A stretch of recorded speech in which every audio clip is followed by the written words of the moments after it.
Hello friends, welcome to my channel. तो आज की रेसिपी है स्पेशली उन लोगों के लिए जिनको बहुत ज़्यादा कुरकुरा और क्रिस्पी खाना पसंद है। कुरकुरी भिंडी ये खाने में बहुत ज़्यादा टेस्टी होती है। इसे आप इवनिंग स्नैक के तौर पर लीजिए शाम की चाय के साथ, ये आप लोग को बहुत मज़ा देगी।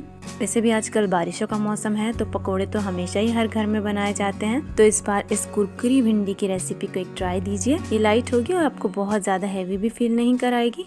कुरकुरी भिंडी बनाने के लिए मैंने यहाँ पर ले ली है भिंडी तकरीबन 1 पाव के करीब। भिंडी आपकी बहुत ज़्यादा पकी हुई नहीं होनी चाहिए, थोड़ी सी कच्ची ही दीजिएगा, फ्रेश दीजिएगा।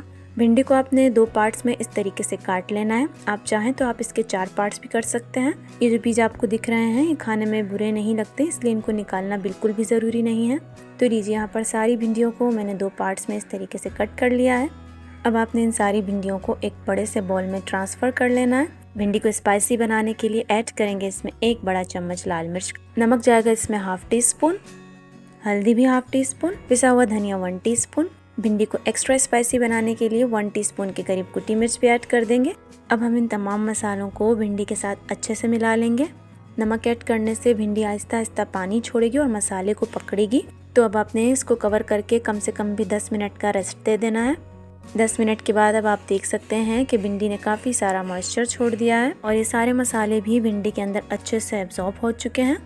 अब यहाँ पर हम इसमें ऐड कर देंगे तकरीबन 1/3 कप के करीब मैदा। इस रेसिपी में आप मैदे के अलावा बेसन का या फिर चावलों के आटे का और कॉर्नफ्लावर का भी यूज़ कर सकते हैं, बट मैं इसको मैदे में बनाती हूँ, ये बहुत ज़्यादा मज़े की बनती है। साथ में ऐड कर देंगे ½ टीस्पून के करीब बेकिंग पाउडर, ये इनको मज़ीद क्रिस्पी करेगा। बट अगर बेकिंग पाउडर नहीं है तो आप चावलों का आटा यूज़ कर लीजिएगा। अब आपने इनको हल्के हाथों से मिक्स कर लेना है और साथ में हम बिल्कुल थोड़ा सा 1 से 2 चम्मच के करीब पानी भी ऐड कर लेंगे ताकि भिंडी जो है वो थोड़ी सी स्टिकी हो जाए, मतलब ये कि मसाला भिंडी के साथ अच्छे से चिपक जाए।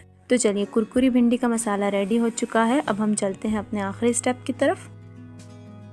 तो यहाँ पर मैंने ऑयल को पहले से अच्छे से गर्म होने के लिए रख दिया था। भिंडी को आप हाथों से डाल नहीं पाएंगे क्योंकि वो बहुत ज़्यादा चिपकने लग जाती है। तो आपने यहाँ पर चम्मच का यूज़ करके एक एक करके भिंडी को इस तरीके से ऑयल में डालना है। भिंडी को आपने पहले 2 से 3 मिनट हाई फ्लेम पर फ्राई करना है, फिर इसकी फ्लेम को आपने मीडियम सेट कर लेना है। कम से कम 2 से 3 मिनट लगेंगे इसको एक साइड से पकने में। तो जब ये एक साइड से आप देख लें कि लाइट गोल्डन ब्राउन हो चुकी है तो आपने इस तरीके से चम्मच की मदद से इसको पलट देना है ताकि दूसरी साइड से भी अच्छे से पक जाए और इस पर अच्छा सा गोल्डन ब्राउन कलर आ जाए। इसको बहुत ज़्यादा नहीं पकाना होता, जस्ट 4 to 5 मिनट में ये आसानी के साथ पक जाती हैं। और आपने इसको बहुत ज़्यादा देर तक भी फ्राई नहीं करना है वरना ये सख्त हो जाती हैं। यहाँ पर भिंडी को हमने दोनों साइडों से अच्छे से गोल्डन ब्राउन कलर आने तक फ्राई कर लिया है और बाकी की जो भिंडी रह गई है उसको भी आपने इसी तरीके से फ्राई कर लेना है। पहले 2 से 3 मिनट हाई फ्लेम पर, देन फ्लेम को मीडियम सेट करके उसको पका लीजिएगा। ये कुरकुरी और क्रिस्पी भिंडी खाने में बहुत ज़्यादा टेस्टी होती है। इस रेसिपी को एक बार मेरे तरीके से ज़रूर ट्राई कीजिएगा और अपने फैमिली और फ्रेंड्स में भी शेयर कीजिएगा। अगर आपको ये रेसिपी अच्छी लगी है तो वीडियो को ज़रूर लाइक कीजिएगा और कमेंट भी कीजिएगा कि आपको ये वीडियो कैसी लगी। फिर मिलूंगी आपसे एक और आसान सी रेसिपी के साथ, तब तक के लिए मुझे दीजिए इजाज़त। अल्लाह हाफ़िज़।